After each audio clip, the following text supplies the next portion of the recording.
नमस्कार, मी सारिका. साचीवन मराठी रेसिपीमध्ये तुमचं खूप खूप मनापासून स्वागत. आपली वाळवणीच्या रेसिपीची सिरीज चालू आहे, त्यातलीच आज आपली 11वी रेसिपी मी तुमच्यासाठी घेऊन आलेली आहे. अतिशय मस्त झटपटीत कमी कष्टामध्ये तयार होणारे हे तांदळाच्या पिठापासून खारोडे म्हणू शकता किंवा तांदळाची पिठाची चकली असंही म्हणू शकता. अतिशय मस्त कमी साहित्यात आणि झटपट होणारी ही रेसिपी आहे. खायला तर खूप मस्त लागते. मधल्या वेळात मुलांना तळून दिले तर मुलं नक्कीच आवडीने खातात. चला तर मग हे वेळ न घालवता या तांदळाच्या पिठाच्या चकली रेसिपीला आपण सुरुवात करूया. ही चकली करत असताना याच्यामध्ये एक गोष्ट नक्की मिक्स करा, म्हणजे तुमची चकली पांढरी शुभ्र चारपट नक्कीच फुलेल. बघा, येथे मी 1 वाटी ही तांदळाचं पीठ घेतलेलं आहे. स्वच्छ धुवून फॅन खाली वाळवून मग ह्याच्यामध्ये 1 किलो तांदळासाठी 100 ग्रॅम साबुदाणा मिक्स करून हे पीठ दळून आणलेलं आहे. यामुळे आपण तांदळाच्या पिठाचे कोणतेही पदार्थ किंवा कोणत्याही रेसिपी करत असेल तर ते अजिबात तुटत नाहीत किंवा वाळल्यानंतर लगेच त्याचे तुकडेसुद्धा पडत नाहीत. ही खूप महत्त्वाची टिप्स आहे. ही टिप्स नक्की फॉलो करून तुम्ही हे पीठ दळून आणू शकता. यामुळे रेसिपी अजिबात बिघडत नाही.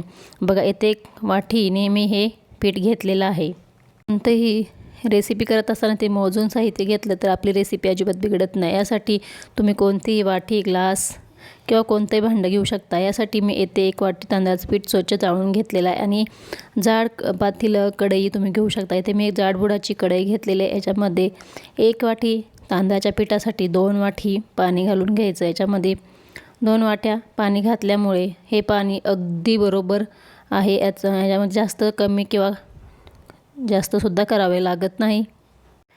बघा, आता इथे मी 2 वाटी पाणी टाकलेलं आहे. ह्या पाण्याला छान खळखळून उकळी येणं खूप गरजेचं आहे. पिठाला छान खळखळून उकळी आली तरच पीठ छान वाफवलं जातं. बघा, गॅस फुल ठेवलेला आहे. अर्धा चमचा मी याच्यामध्ये मीठ घालून घेतलेला आहे आणि अर्धा चमचा पापडखार घालून घेतलेला आहे. गॅसची फ्लेम मोठीच ठेवायची. सुरुवातीला पाणी पूर्ण उकळून घ्यायचं. हे खारोडे किंवा याच्यापासून तुम्ही सांडगेसुद्धा करू शकता. खायला खूप मस्त लागतात, टम फुगतात, आतूनसुद्धा पोकळ असे होतात. झटपट होणारी रेसिपी, जास्त वेळसुद्धा लागत नाही. तुम्ही घरात एकटे असाल तर ही रेसिपी नक्कीच या पद्धतीने करून डबा भरून ठेवू शकता आणि मुलं वर्षभर कधीही एनीटाईम तुम्ही तळून देऊ शकता. त्याला छान उकळी येण्यासाठी याच्यावरती एक झाकण झाकून ठेवलेलं आहे. 2 मिनटामध्ये पाणी आपलं उकळेल. छान पाण्याला उकळी फुटलेली आहे. तुम्ही बघू शकता पाणी छान खळखळून उकळत आहे. या स्टेजला आपण गॅसची फ्लेम स्लो करायची. पाणी सुरुवातीला खूप उकळून घ्यायचं. आता आपले पाणी छान उकळून येते, उकळी फुटलेले आहे. तर तुम्ही जर अजून चॅनल साचीवन मराठी रेसिपी चॅनलला सबस्क्राईब केलं नसतं तर प्लीज सबस्क्राईब नक्की करा. आणि हा व्हिडिओ जर आवडला तर व्हिडिओला एक लाईक करायला अजिबात विसरू नका. याच्यामध्ये थोडं करून हे पीठ घालून घ्यायचं. एकदम न घालता थोडं टाकायचं. एका चमच्याने किंवा उलटण्याने हलवून घ्यायचं, म्हणजे या पिठाच्या गाठी होत नाही. गॅसची फ्लेम खूप स्लो ठेवायची. ही खूप महत्त्वाची टिप्स आहे. जर गॅसची फ्लेम मोठी ठेवली तर पिठामध्ये गाठी किंवा गुठळ्या तयार होऊ शकतात. आणि ह्यावेळेस जरा थोडंसं फास्ट काम करून घ्यायचं, म्हणजे फास्ट करायचं. पटकन ह्या गाठी मोडायच्या. स्लो गॅस ठेवल्यामुळे पटकन याच्यामध्ये हे पाणीसुद्धा शोषून घेतं. या स्टेजला थोडंसं जास्त हात चालवून हे छान मिक्स करून घ्यायचं. तुम्ही जर हळूहळू हे मिक्स केलं तर त्याच्यामध्ये गाठी तयार होऊ शकतात. पाणी अगदी प्रमाण करेक्ट झालेलं आहे. 1 वाटी तांदळाच्या पिठासाठी 2 वाटी पाणी अगदी परफेक्ट प्रमाण आहे. याप्रमाणे हे सगळं मिक्स करून घ्यायचं. आता तुम्हाला सुरुवातीला हे पीठ खूप घट्ट वाटत असेल, पण जसं हे पीठ शिजत जातं तसं हे हलकं होत जातं. बघा, यामध्ये सगळं मिक्स करून घ्यायचं. कोरडं पीठ कुठे असेल तर सगळ्या बाजूने ते मिक्स करून घ्यायचं. अशा प्रकारे सगळ्या बाजूने मी येथे परतून घेतलेलं आहे. या पिठावरती साधारण 12 मिनटं हे झाकण किंवा ताट झाकून ठेवायचं. 12 मिनटासाठी हे पीठ 12 मिनटांनीच हे झाकण काढायचं. गॅसची फ्लेम मात्र स्लो ठेवायची, नाही तर पीठ खाली लागू शकतं.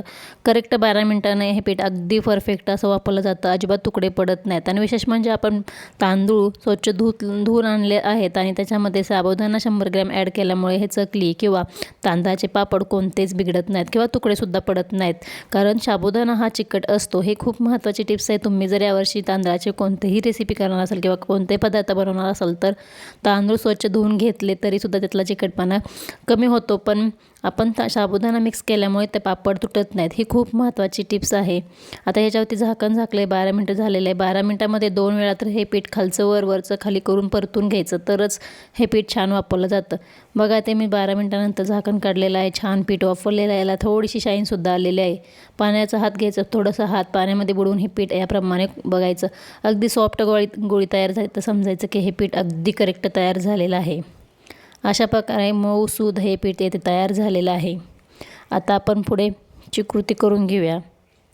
येथे मी एक शेवगा घेतलेला आहे आणि शेवग्याला आपण चकलीची चिपळी लावून घेतलेली आहे याप्रमाणे बघा। आणि आतून याला छान अशी ही बसवून घ्यायची ना, तेल लावून घ्यायचं। तेल लावणं गरजेचं आहे, कारण आपण हे पीठ थोडंसं साबुदाणा मिक्स केल्यामुळे चिकट राहतं आणि चकलीसुद्धा तुटत नाही। मग बऱ्याच वेळेस ते पीठ त्याला चिटकून राहतं। यासाठी थोडंसं तेल लावून घेतलं की चकल्यासुद्धा छान होतात आणि पीठसुद्धा जास्त आतमध्ये लागत नाही। प्रत्येक वेळेस लावणं गरजेचं नाही, एकदाच लावून तुम्ही घेतलं तरीसुद्धा चालतं।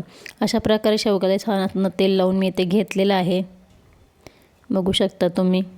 आणि आता आपण याच्यामध्ये हे पीठ घालून घेऊया आणि थोडं चमच्याच्या साहाय्याने हे पीठ जेवढं लागेल तेवढं याच्यामध्ये भरून घ्यायचं आणि बाकीचं पीठ परत झाकून ठेवायचं, जेणेकरून पीठ थंड झालं की चकल्या करायला थोडंसं जड जातं। यासाठी जेवढं लागेल तेवढं याच्यामध्ये घालून हे पीठ याप्रमाणे घ्यायचं। पीठ तुम्ही बघू शकता किती मस्त सॉफ्ट असा चिक तयार झालेला आहे। तुम्ही याच्यापासून वेगवेगळे बॉबीसुद्धा बनवू शकता। खायला अप्रतिम लागणारी आणि झटपट होणारी ही तांदळाच्या पिठाची चकली किंवा खारोडीसुद्धा म्हणू शकता। अशा प्रकारे हे चिक मी ते भरून घेतलं, पाण्याचा हात घ्यायचा आणि थोडंसं हे दाबूनसुद्धा घ्यायचं याप्रमाणे। मग आता तुम्हाला याच्या मी चकल्यासुद्धा घालून दाखवते। येथे मी प्लास्टिकचा कागद पूर्ण हातरलेला आहे आणि याच्यामध्ये थोडंसं तेल आणि पाणी मिक्स करून याला लावून घेतलेलं आहे। आणि लावलं तरीसुद्धा चालेल, नाही लावलं तरीसुद्धा चालेल। पटकन ह्या चकल्या याप्रमाणे मोठ्या छोट्या आकारामध्ये तुम्ही करून घेऊ शकता। तुम्ही बघत असाल याची तार अजिबात तुटत नाही, म्हणजेच अतिशय परफेक्ट असं हे पांढरं शुभ्र आणि चिकट असं पीठ तयार झालेलं आहे। वाळल्यानंतर याचे अजिबात तुकडेसुद्धा पडत नाहीत। अतिशय मस्त आणि पांढरं शुभ्र चकली किंवा खारोडे तयार झालेले आहेत। करायला साधी सोपी recipe. I hope he recipe तुम्हाला नक्कीच आवडेल। तुम्ही जर या पद्धतीने केली तर तुमच्या अजिबात हे खारोडे बिघडणार नाहीत, हे मी तुम्हाला 100% सांगते। तर अशा प्रकारे मी हे खारोडे ते घालून घेतलेले आहेत बघा। अशा प्रकारे सगळे खारोडे घातले, हाताने उचलले तर सहज उचलले जातात, म्हणजे चिक किती परफेक्ट तयार झाला आहे हे तुमच्या लक्षात येत असेल। हे सगळे खारोडे वाळल्यानंतर आपण मस्त कढईमध्ये तेल तळून छान खाऊ शकता। आय होप ही रेसिपी तुम्हाला नक्की आवडली असेल। धन्यवाद। पुन्हा भेटू सगळ्या रेसिपी।